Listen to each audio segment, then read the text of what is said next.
Welcome back to Animal Crossing New Horizons. I'm dear darling. As you see what's going on our lovely island of Fawnhallow today.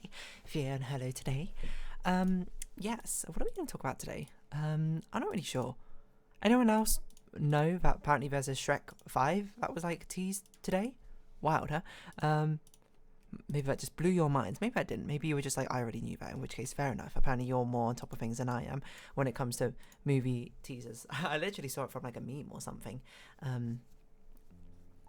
Today, it wasn't something that I like explicitly sought out, but good evening everyone, and on Fawnhallow, it's 9:48 PM on Thursday, February 27th, 2025.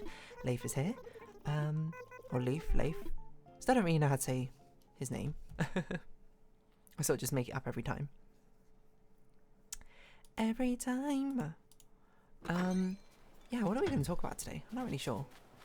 Mind you, we're just sort of relaxing and having a good time. I've not recorded nearly enough Happier in Paradise episodes, but I will say that I do have enough episodes of regular non-Animal Crossing things to tide us over. But other weekend will probably just be me. Let me think. I've got 6 to record, so just Friday, Saturday, Sundays probably. I will record 2 each. I'll probably try and record like 3 or 4 on Friday. I'm considering doing one today, but it's also kind of like late already. I know I've recorded later, but I usually don't try to because the conversational juices aren't really flowing. But later and later I go.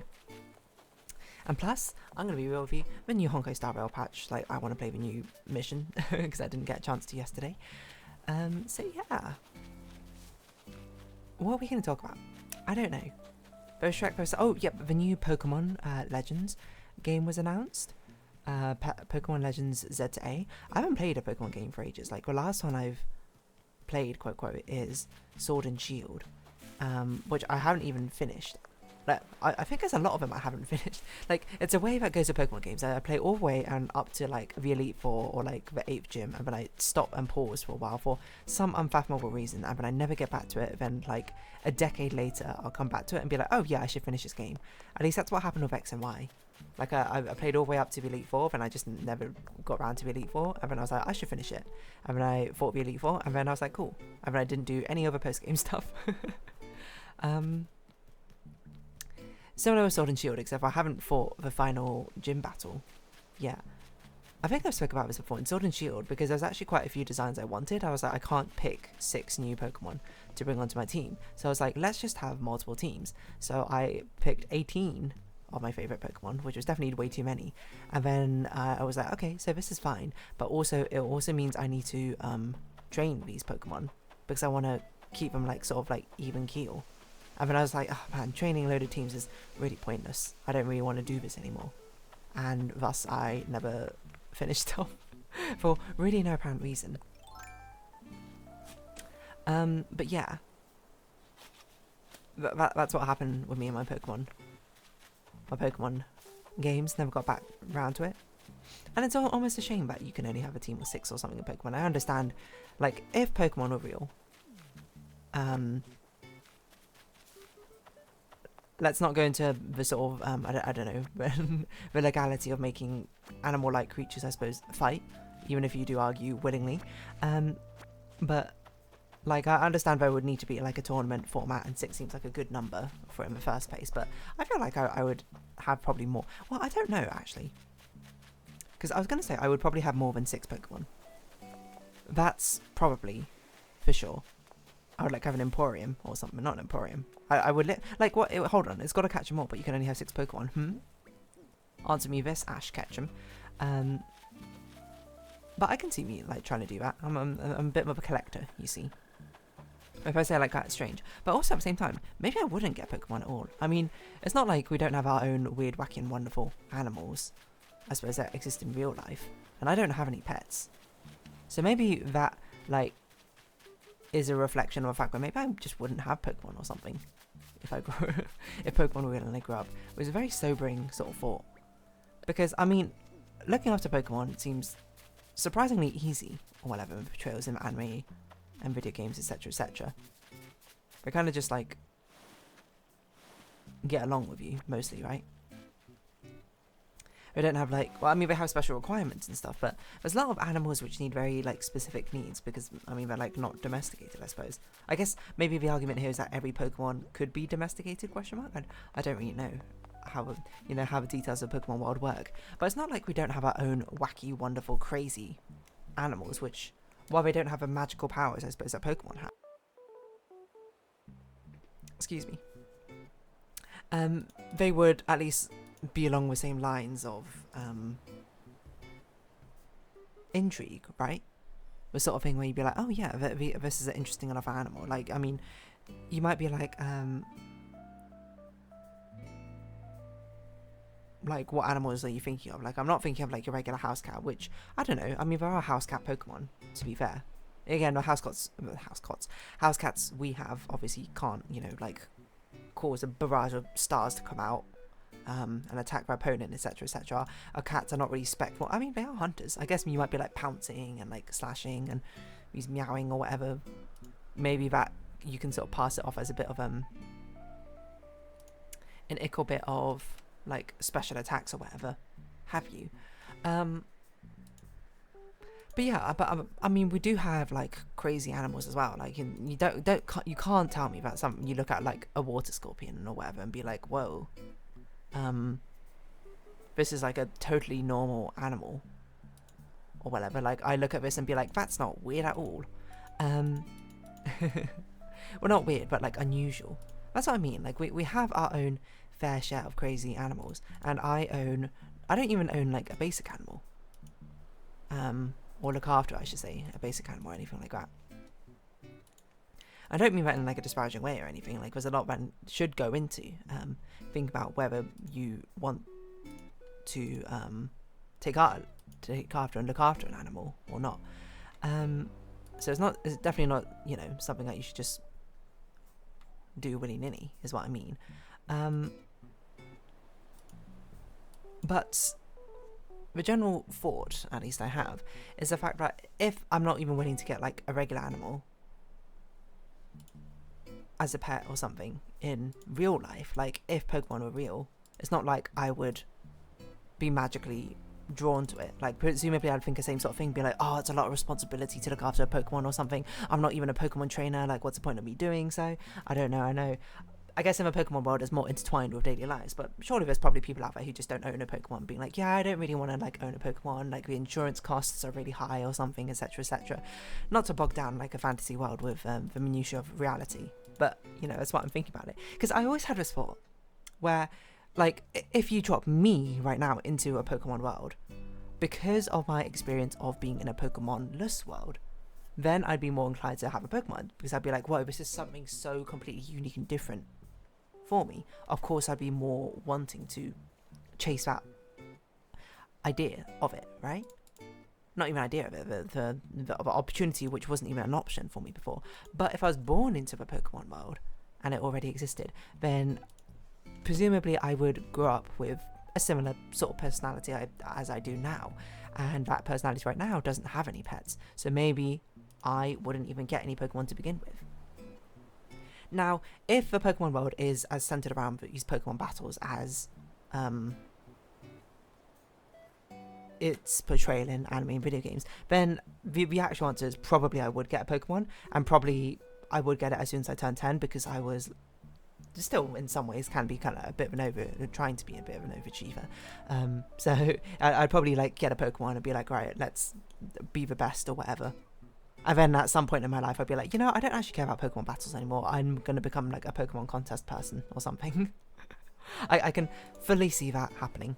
Or I'd be like, you know, there's no business being in Pokemon trainer world anymore. Got to try something new. Then maybe I'd always want to be a Pokemon contest trainer or something. But I'm like, no, you can't do that, because like, how am I gonna make a living? I don't know. I just got a steampunk paintbrush as my Neopets, whatchamacallit, weekly mission. Apparently they've got an actual reroll button now, which is pretty crazy. There's a lot of controversy, well, not controversy, well, maybe a bit of controversy, where they took away the reroll functionality of your weekly quests because they broke it trying to get these new features in. But apparently they've made it work again, and look at that, steampunk paintbrush. All these years I spent with a draftfly just waiting. Anyway, not the point. What was I going to talk about? Don't know. But no, okay, so the point I bring up about, not about Pokemon specifically, but about magic, actually, is something I thought about as well. Insert whatever magical fantasy world you want to think of. I think my initial thought process about this was about the Harry Potter universe, because I had this thought when I was reading it, where, you know, obviously you read about Harry Potter or whatever, I don't know, some magical academy which exists where you can learn magic, become a, you know, wizard and study the arts of evocation, illusion, transmutation, etc., etc. Let's pretend we're doing like D&D academies or something. I don't know, Forgotten Realms, etc., etc. And looking at that, like, in a vacuum from a mundane, comparatively world, you'd be like, wow, that's so cool. I would absolutely adore playing that, you know? Living in that world. Like, if I lived in that world, I would study, like, all of the magical arts. I would learn how to cast fireballs, how to sort of, like, duplicate myself, how to do all these, sorry, I'm playing Neopets in the background, how to do all these fancy and wonderful, wacky things. And I believe it. I believe that if you were a mundane person being isekai'd into a magical world, you would do that. But the question, I think, which is more interesting, is if you were born into that world, would you still study with that same degree of fervour, with that same degree of sort of like passion or interest in it? And I think for a lot of people, the answer might actually be no. I mean, think about like what we have now. Like, we have a lot of things which are very, very cool. Like, imagine we lived in a scienceless world. That was, like, we live in a magic world, but without science. And then you were a kid in that world reading these science books about, like, these crazy things you can do with chemistry, of combining these reagents together and suddenly making whole new, completely different things which can, you know, cure people, to poison people, to make huge explosions, to change colour, to etc., to corrode away a substance.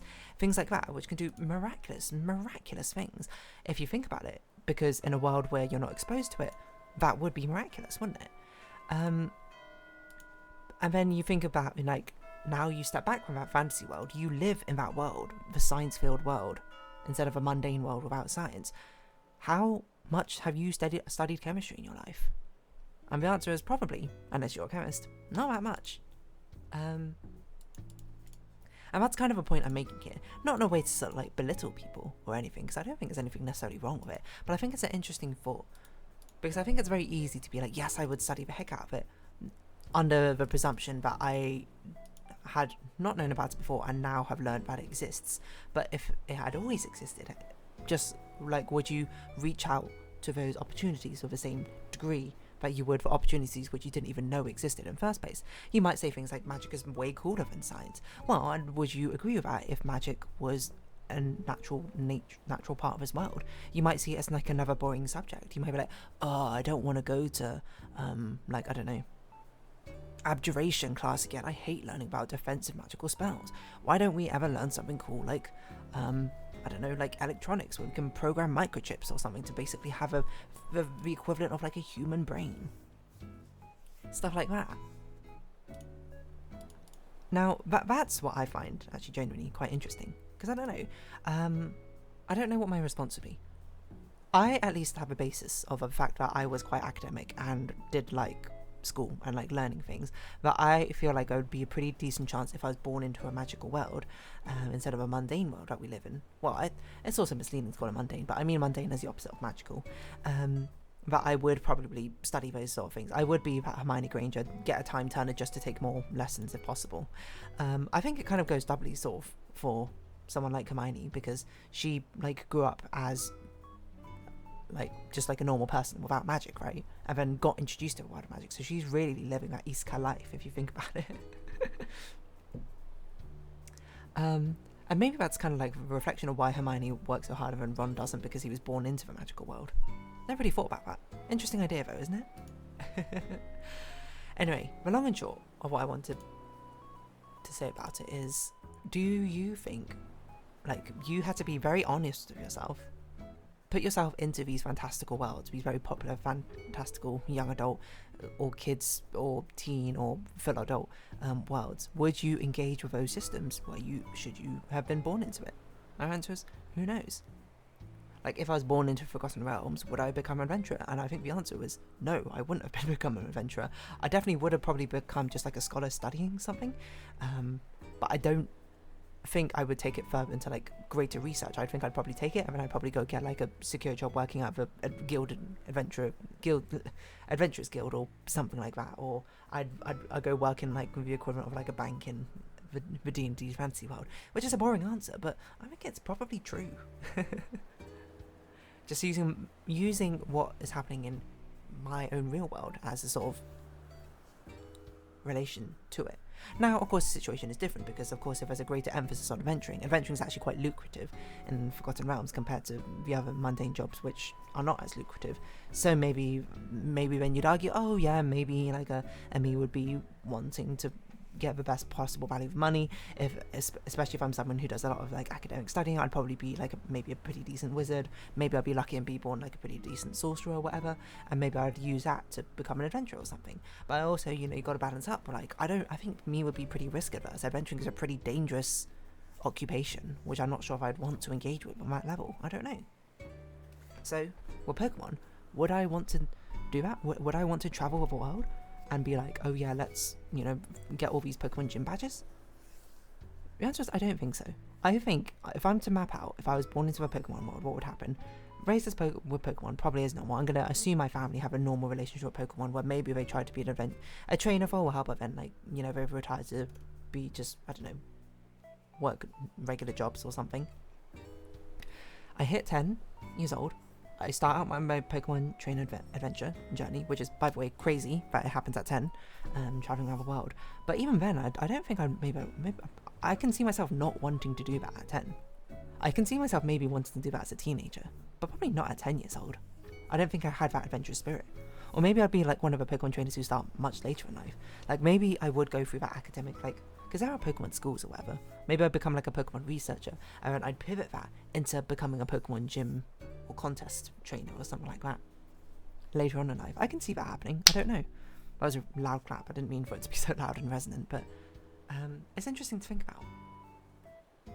Born into a magical world, what would my relationship with magical world be, under the knowledge that it doesn't exist because we live in a mundane world? That's basically, I guess, the general idea of what I'm asking. Because, I don't know, I guess a thought always came to me because it'd be like conversations I'd have with my friends, like back in primary school or something, being like, oh yeah, I'd love to like learn magic, we went to a magical school or something like that. And I'm like, and part of me, I suppose in my own sort of smarmy smugness, just sort of went like, you don't even want to learn like regular subjects we have in this school. Like, what makes you think that if you were born into a magical world, you would want to learn the magical stuff? And the answer is probably not that they were referring to the idea that they were born into a magical world, because no one thinks of like, oh man, like don't people most want to be isekai'd into like a magical world rather than being like born naturally into a magical world? Because then you still have that sense of wonder, because you have that sense of longing, which you, or like knowing what it's like without it now, to compare it to what it's like with afterwards, which gives like a stronger evocative emotion, I think, rather than being born into knowing its existence already. Does that make sense? That's just kind of what I think about it. Anyway, I think it almost feels like a bit of a boring answer to be like, oh yeah, this is like what I would be doing, but I guess it's probably true, to be honest. This is real, this is me, I'm exactly where I'm supposed to be now, gonna let the light shine on me. Never changing who I am. Something. Anyway, I'm going to round this episode off here, I think, because I don't know what I'm talking about anymore. But hopefully you can sort of follow along with what I'm saying. So, if you haven't watching, thank you very much. It's been Animal Crossing New Horizons. I've been Dear Darling. Likes, comments, subscription, shares, greatly appreciated. Socials, Discord down below. Hope to see each other again, but for now, it's our farewell. So until next time, bye-bye for now.